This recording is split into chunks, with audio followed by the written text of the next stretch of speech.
రమ్మన్నారంట. నీ పచ్చళ్ళ కంపెనీ మూసేయాలి. నీకెంత కావాలి? 5 లక్షలు ఇస్తాను. చాలా? 5 లక్షలు కాదు, 50 లక్షలు ఇచ్చినా నా కంపెనీ మూయడం జరగదు. బాగా ఆలోచించుకొని చెప్పు.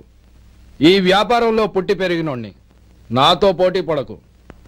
నా చేతి కింద 6000 మంది పనిచేస్తున్నారు. ఆంధ్ర మొత్తం నాకు బ్రాంచులు ఉన్నాయి. నేనే మార్కెటింగ్ చేయలేకపోతున్నాను. ఆఫ్టర్ ఆల్ ఒక కుటీర పరిశ్రమలా పెట్టుకొని నువ్వెలా మార్కెటింగ్ చేయగలవు?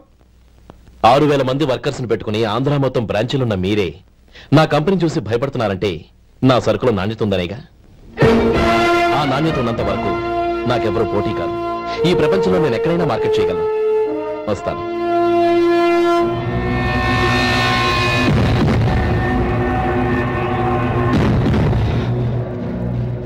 ఇక్కడ ఏం లేదండి. ఇక్కడ ఏం లేదండి.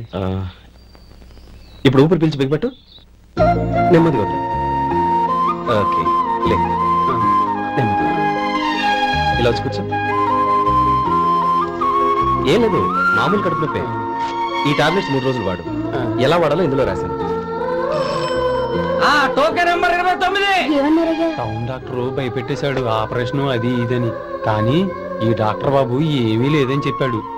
ఈ బాబు 10 కాలాల పాటు చల్లగా ఉండాల.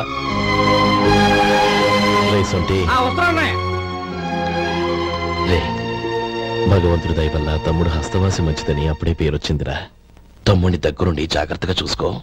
పని హడావుల్లో పడి వేళకి భోంచేయడము. అబ్బే అదే లేదన్నయ్య. 1 గంట గల పేషెంట్ కట్టు, భోజనం పెట్టు. అది అలా జాగ్రత్తగా చూసుకో. నేను చూసుకుంటాను కదన్నయ్య, నువ్వు వెళ్ళు.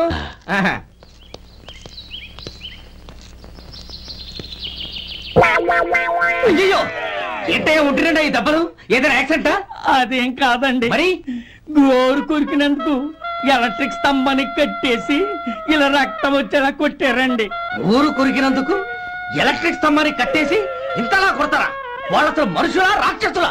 చాలా థ్యాంక్స్ అండి. కనీసం మీరైనా అర్థం చేసుకున్నారు. వాళ్ళు అర్థం చేసుకోలేదండి.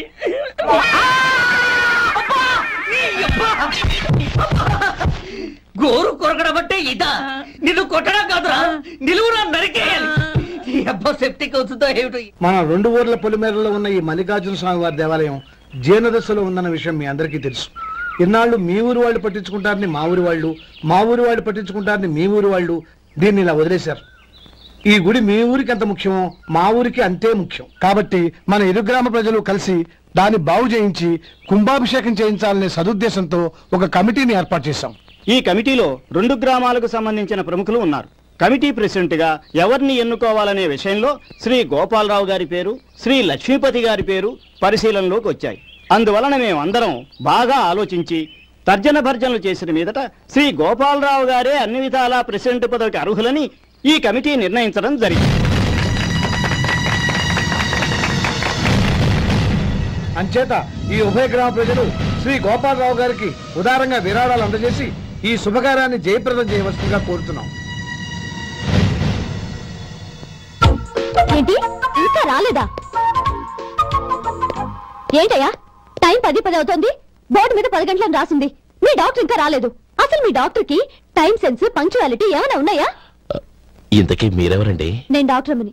ఓహో, మీరు డాక్టరేనా? డాక్టర్ అంటే డాక్టర్ని కాదయ్యా, డాక్టర్ని చేసుకోబోయేదానని అర్థం.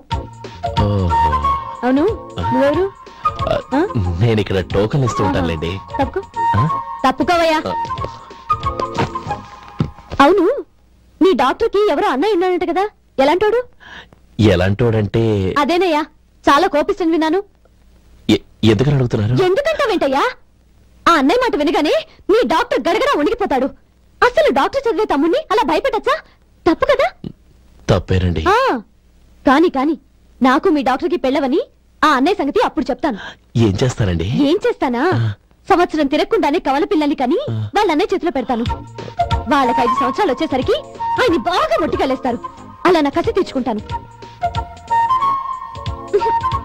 ఈ డాక్టర్ ఎప్పుడు వస్తాడో ఏంటో. అది సర్లే కాని నువ్వు పని చేయి.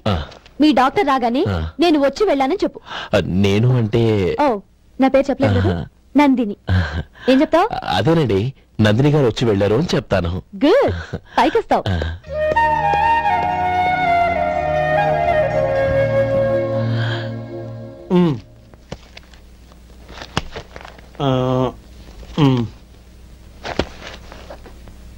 దీంతో మొత్తం 4,98,200 అయ్యాయి. పోతే నువ్వు ఇచ్చినంత ఇవ్వలేకపోయినా ఈ దైవకార్యానికి నా వంతు చంద 1,800. దీంతో మొత్తం 5 లక్షలు పూర్తయ్యాయి. సరేరా, నేను ఈ డబ్బు తీసుకుని పట్నం వెళ్ళి బ్యాంక్ లో వేసొస్తాను. అలాగే, నేను నీతో వద్దాం అనుకున్నాను రా, అనుకోకుండా సాయంత్రం ఇన్స్పెక్షన్ వచ్చింది. పర్వాలేదులే, వెళ్ళొస్తాను.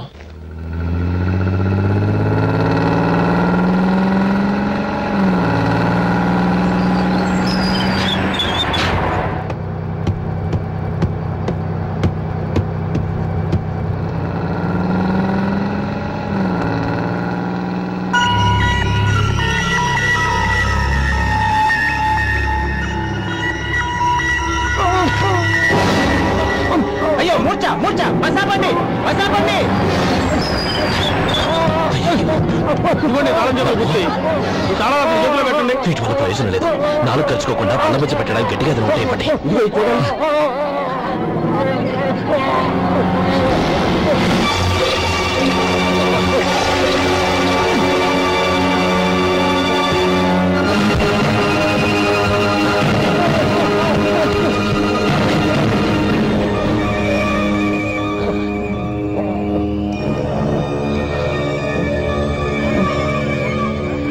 మీరు వెళ్ళి మీ సీట్లో కూర్చోండి, కొంచెం గాలాన్ని పడ్డి. ఇప్పుడు ఎలా ఉంది బాబు?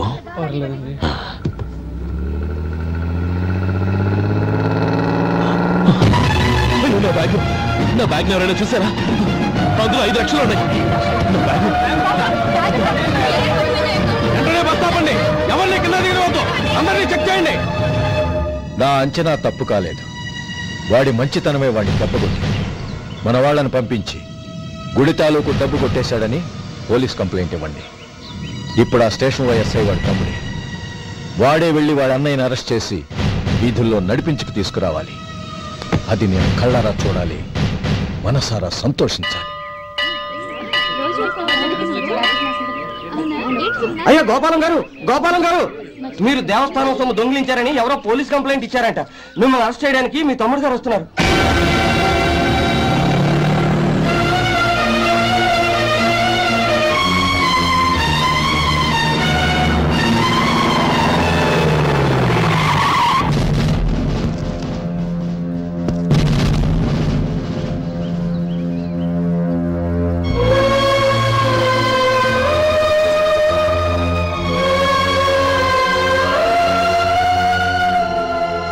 చూడు గోపి, ఎప్పుడు నువ్వు ఉద్యోగంలో చేరావో అప్పుడే తన పరానే తేడా మర్చిపోవాలి. నేరం చేసిన వాడు నీ తమ్ముడైనా అన్నైనా సరే శిక్షించాల్సిన బాధ్యత నీది. అదే నువ్వు నీ ఉద్యోగానికి ఇచ్చే గౌరవం.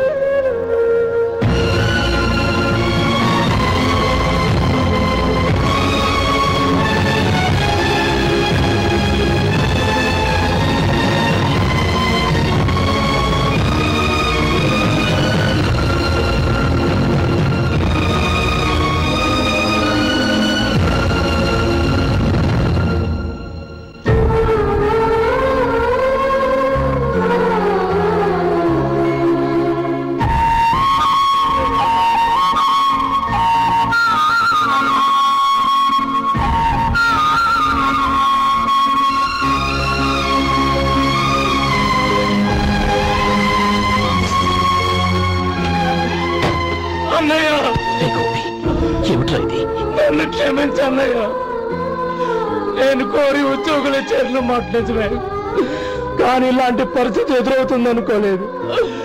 నా ఒంట్లో ప్రతి రక్త పట్టు నీ భిక్షానన్నయ్య. నిన్ను అవమానపరిచి ఉద్యోగం నిలబెట్టుకునే బదులు నా ప్రాణాలను వదులుకుంటారు, కానీ ఈ పని మాత్రం నేను చేయలేనన్నయ్య.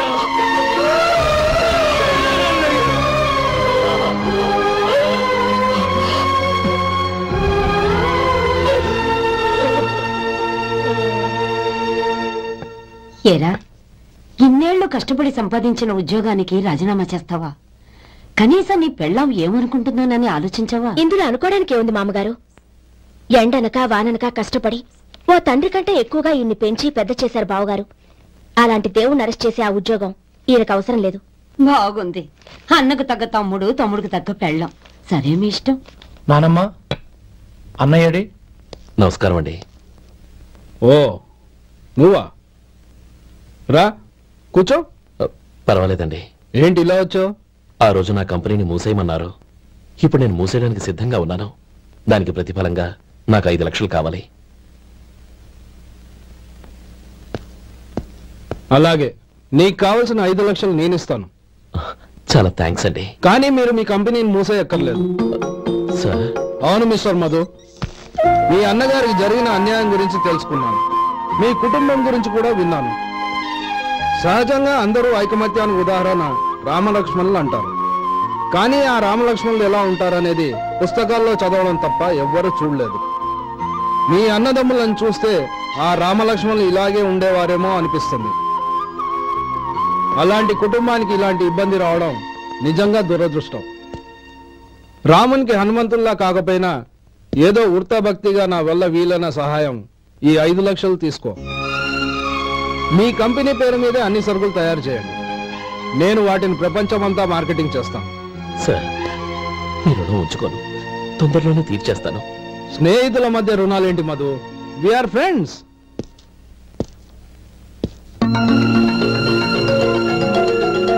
ఏంటో అక్కడ ఆగిపోయావు? రా.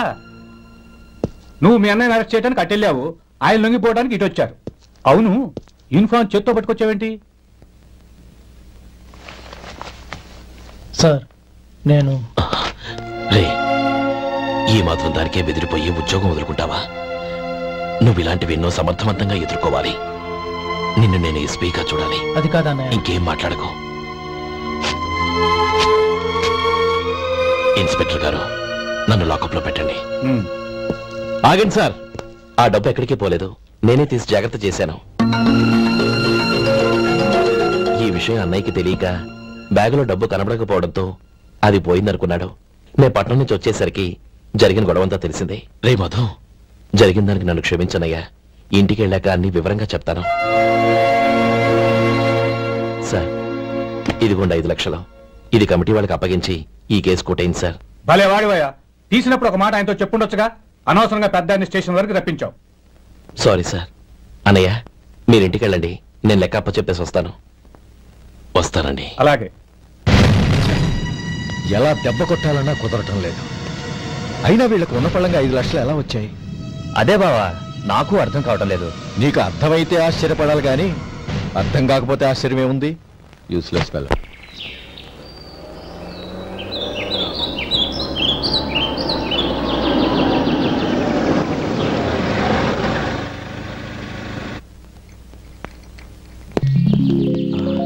నువ్వు ఇక్కడే ఉండు. అన్నయ్య మూడు ఎలా ఉందో చూసి నేను లోపలికి తీసుకెళ్తాను. ఓకే? అలాగే.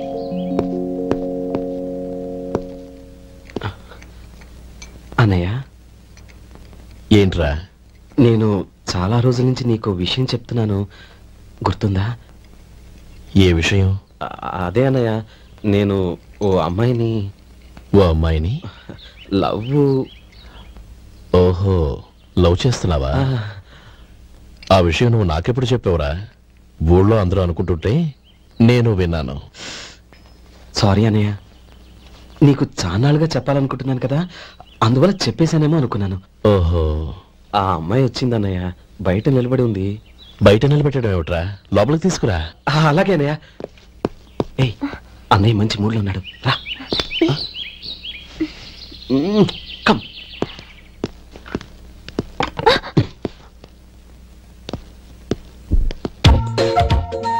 ఎందుకంటావేంటయ్యా?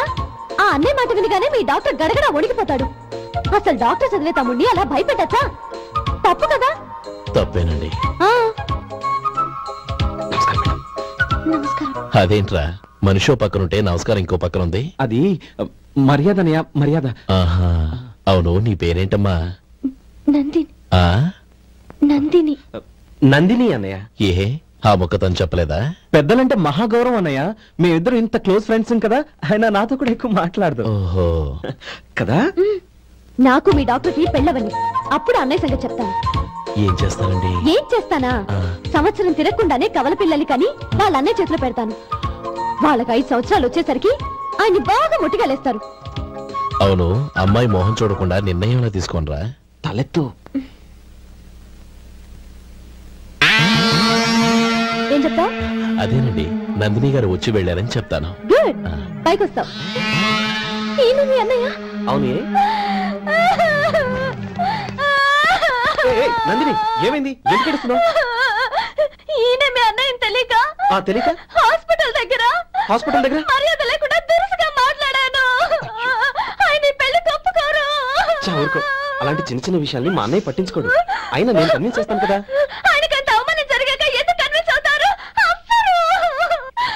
చూడు, నువ్వు వేరే పెళ్లి చేసుకొని నీకు పుట్టబోయే బిడ్డకు నా పేరు పెట్టుకో.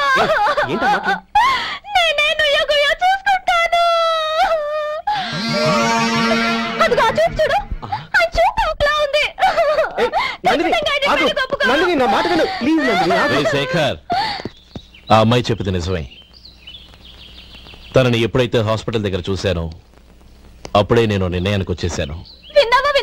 నేను చెప్పానుగా, ఆయన ఆల్రెడీ ఓ నిర్ణయానికి వచ్చేసారట. ఇక నేను వెళ్తాను. అలాగే వెళ్ళి ఈసారి వచ్చేటప్పుడు మీ అమ్మా నాన్నల్ని తీసుకురా. ముహూర్తాలు ఎప్పుడు పెట్టుకోవాలో నిర్ణయించుకుంటాం. అర్థం కాలేదా? నువ్వే మా వాడికి సరైన చోటి. అదే నేను తీసుకున్న నిర్ణయం. బావగారు, నన్ను ఆశీర్వదించండి. లేమ్మా, శీఘ్రమేవ కళ్యాణ ప్రాప్తి రస్తు.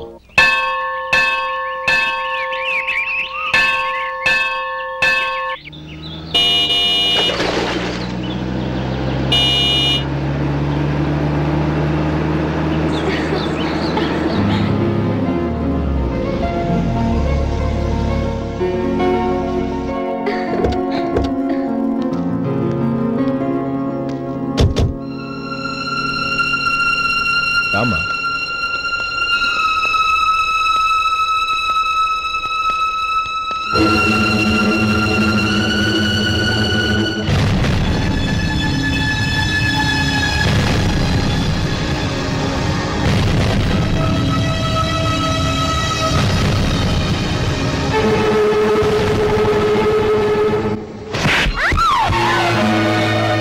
నా పరువు తీసావు కదే.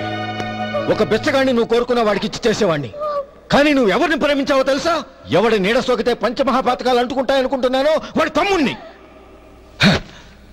ఆ రోజు ఆ గోపాలం గాడు నిశ్చితార్థం వరకు వచ్చి నా చెల్లెల్ని చేసుకోనని వెళ్ళిపోయాడు.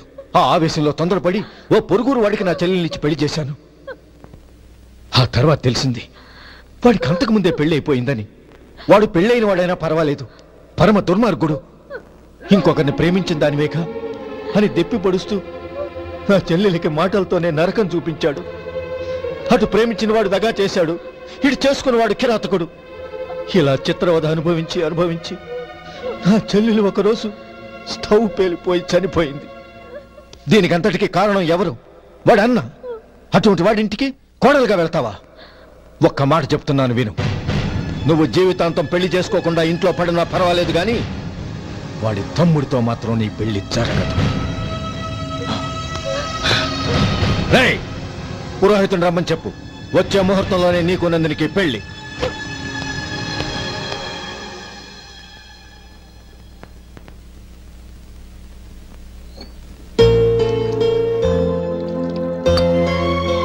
ఒరే, అదేంట్రా ఒక ముద్దైనా తినకుండా చేయగడిగేశావు?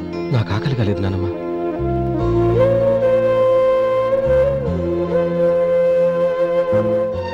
ఆ అమ్మాయి చాలా మంచిది, చదువుకున్న పిల్ల, మనందరికీ బాగా నచ్చింది. కానీ ఆ లక్ష్మీపతి గారి గురించి ఆలోచిస్తేనే నాకు భయం వేస్తోంది. వాడు మన కుటుంబం ఎప్పుడెప్పుడు విడిపోతుందా అని ఎదురు చూస్తున్నాడు. అన్నయ్య, ఆ అమ్మాయే కాదు, ఈ ప్రపంచంలో మన కుటుంబం కంటే నాకేది ఎక్కువ కాదు. ఆ పెళ్లి గురించి నేను మర్చిపోయాను, మీరు మర్చిపోండి.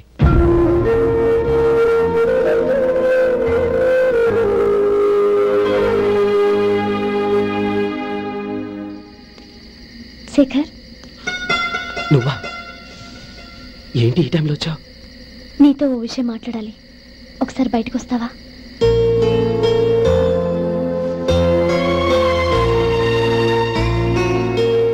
ఏంటి సూట్ కేసుతో వచ్చావు? శేఖర్, మా నాన్న నాకు వేరే పెళ్లి చేయాలని చూస్తున్నాడు. అందుకే నేను నిర్ణయానికి వచ్చాను. మన ఇద్దరం ఎక్కడికైనా పారిపోదాం. చూడండి, ఈ టైంలో నిన్ను నన్ను మా అన్నయ్య చూశాడంటే బాగోదు. నువ్వు వెళ్ళిపో. అన్నయ్య అన్నయ్య అన్నయ్య, ఎప్పుడు మీ అన్నయ్య మాటేనా? నీకు నేను ముఖ్యమా, మీ అన్నయ్య ముఖ్యమా? నాకు మా అన్నయ్య ముఖ్యం. శేఖర్, నీ గుండెల మీద చేయి వేసుకొని చెప్పు, నన్ను మర్చిపోయిన సుఖంగా ఉండగలవా? అది నాకు తెలియదు, కానీ మా అన్నయ్యకు తలవంపులు తెచ్చి ఖచ్చితంగా నేను మనశ్శాంతితో ఉండలేను. నా పరిస్థితి అర్థం చేసుకో. దయచేసి మీ నాన్న చూసిన సంబంధం చేసుకుని సుఖంగా ఉంటుంది.